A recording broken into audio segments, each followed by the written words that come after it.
মামলা করার পরে আমার মেয়ে রিক্তা আক্তার মামলার বাদী ওকে বিভিন্ন রকম হুমকি দেওয়া হচ্ছে যে প্রয়োজনে 100 কোটি টাকা খরচ করে তোকে মেরে ফেলা হবে, তুই কোথাও লুকিয়ে থাকতে পারবি না।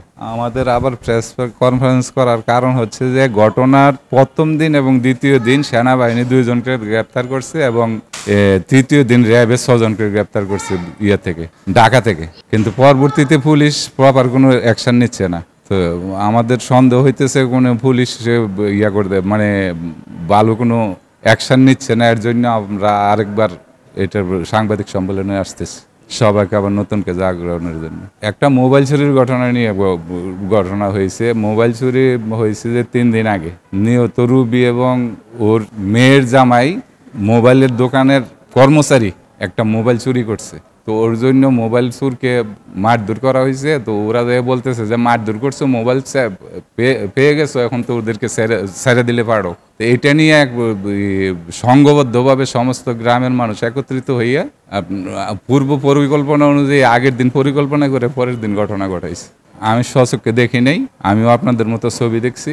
প্রকাশ্য দিবালুকে লাঠি দিয়ে আঘাত করে এবং ধারালো অস্ত্র দিয়ে কুবাইয়া এবং দিয়ে পাথর দিয়ে থেতলে ওদেরকে হত্যা করা হয়েছে। আমি চট্টগ্রামে ছিলাম, পরে শুনছি, না আমি হাসপাতালে আসে দেখেছি, দেখিনি।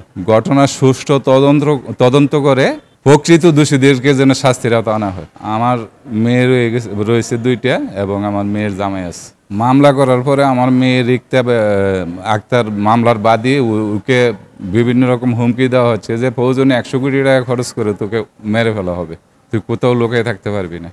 মামলার বিবাদী পক্ষ মানে আসামি পক্ষ হুমকি দিচ্ছে যে প্রয়োজনে 100 কোটি টাকা খরচ করে মামলা করে ফেলবে এবং আমাদের পিছনে উপদেষ্টার হাত আছে। আসামিরা বলতেছে, উপদেষ্টা বলে নাই, উপদেষ্টার হাত আছে, তো উনি আমাদেরকে বাঁচাই নেবে, মামলাকে করে দেবে।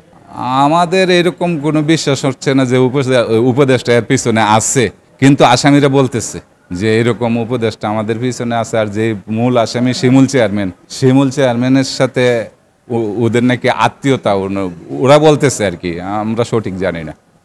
আমার কাছে মনে করেন আমার ছেলে হত্যা হয়েছে, আমার কাছে যে কতটুকু লাগতে পারে আপনারা তো বুঝতেই পারেন।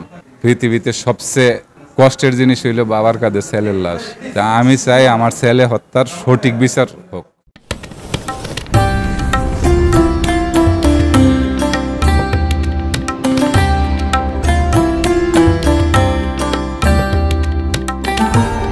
এমই টিভি, স্বাধীন বাংলার স্বাধীন কণ্ঠ।